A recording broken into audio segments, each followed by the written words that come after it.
విశాఖలో June 21న international yoga డేకి స్థల పరిశీలన చేసినట్లు జిల్లా కలెక్టర్ హరీందర్ ప్రసాద్ తెలిపారు. ప్రధాని నరేంద్ర మోడీ పాల్గొనే ఈ యోగా డేలో గోల్డ్ రికార్డు క్రియేట్ చేసే విధంగా ఏర్పాటు చేస్తున్నామని, దాదాపుగా 5 లక్షల మంది పాల్గొనేలా స్థల పరిశీలన చేస్తున్నామని అన్నారు.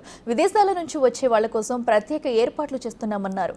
లోకల్గా వివిధ స్వచ్ఛంద సంస్థలను భాగస్వామ్యం చేశామంటున్న విశాఖ జిల్లా కలెక్టర్ హరీందర్ ప్రసాద్తో మా ప్రతినిధి రాజు ఫేస్ టు ఫేస్. అంతర్జాతీయ యోగా దినోత్సవానికి విశాఖ వేదిక ఉంది. అసలు ఏర్పాట్లు ఎలా ఉండబోతున్నాయి, ఎక్కడ స్థల సేకరణ అనేది ప్రస్తుతం చేయబోతున్నారు. మనతో విశాఖ జిల్లా కలెక్టర్ హరీందర్ ప్రసాద్ గారు ఉన్నారు. ఏం సార్, అంటే ప్లేసెస్ని ఏమైనా ఐడెంటిఫై చేశారా?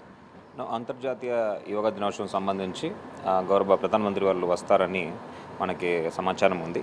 దాని మేరకు గౌరవ ముఖ్యమంత్రి వారు నిన్న ఒక సమావేశం ఏర్పాటు చేయడం జరిగింది. దాంట్లో స్పష్టంగా ఆదేశాలు ఇవ్వడం జరిగింది. ఈ యోగా డే అనేది ప్రపంచ స్థాయిలో నిలిచిపోయే విధంగా చక్కగా ఏర్పాటు చేయాలని ఆదేశాలు ఇవ్వడం జరిగింది. దాని మేరకు మనము ప్లేసెస్ ఐడెంటిఫై చేయడం మొదలు పెట్టాము. ఏ ప్లేసెస్ మెయిన్ ఈవెంట్ కండక్ట్ చేయడానికి వీలుగా ఉంటుంది, అదేవిధంగా ఏ ప్లేసెస్లో మనము ప్లాన్ చేయవచ్చు అనేది ఇప్పుడు మనం సిద్ధం చేస్తున్నాం. అంటే ఎంతమందికి ప్లానింగ్ ఉంది సార్, అసలు ఎంతమంది పార్టిసిపేట్ చేస్తారా? సీఎం గారు చెప్పడం అయితే దాదాపు 5 లక్షల మంది దాకా పార్టిసిపేట్ చేసే విధంగా ప్లాన్ చేయమన్నారు.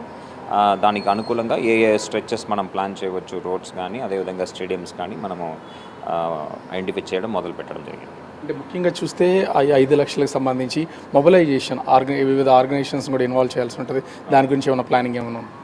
వివిధ స్వచ్ఛంద సంస్థలు అదేవిధంగా యోగా సంబంధించిన సంస్థలు చాలా ఉన్నాయి. మనకి ఆర్ట్ ఆఫ్ లివింగ్ కానీ, బ్రహ్మకుమారీస్ కానీ వాళ్ళందరితో అనుసంధానమయ్యి, అదేవిధంగా ఆయుష్ డిపార్ట్మెంట్ ఒక సహకారంతో వాళ్ళ దగ్గర నమోదైన yoga institutions, yoga as a sports చేపడుతున్న ఇన్స్టిట్యూషన్స్ అన్నీ కూడా ఉన్నాయి. దీంతోపాటు యూనివర్సిటీలో కోర్సెస్ జరుగుతున్నాయి. యోగా కోర్సెస్ తీసుకున్న వాళ్ళందరూ సహకారంతో ఈ కార్యక్రమం ఏర్పాటు చేస్తాం. ఫారిన్ నుంచి ఎవరైనా వచ్చే అవకాశం ఉందా? అంటే ఇది ఒక వరల్డ్ రికార్డ్ని క్రియేట్ చేసే ప్రయత్నం జరుగుతుంది. ఇంటర్నేషనల్ రిప్రజెంటేషన్ ఉండాలని గౌరవ ముఖ్యమంత్రి వారు చెప్పడం జరిగింది. దాని మేరకు ఎన్ని కంట్రీస్ నుంచి మనము స్టూడెంట్స్ మన దగ్గర చదువుతున్నారో వాళ్ళు ఒక పార్టిసిపేషన్తో, అదేవిధంగా డిప్లొమాటిక్ అవుట్ రీచ్ ద్వారా వివిధ దేశాల నుంచి కూడా వచ్చే విధంగా కూడా మనము ప్రణాళిక సిద్ధం చేస్తున్నాం.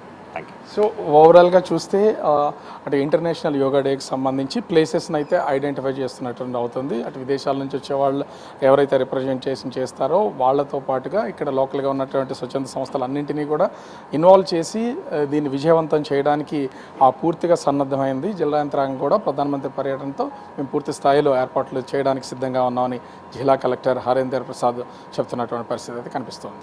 కెమెరామెన్ అజయ్తో రాజు బిగ్ టీవీ, విశాఖపట్నం.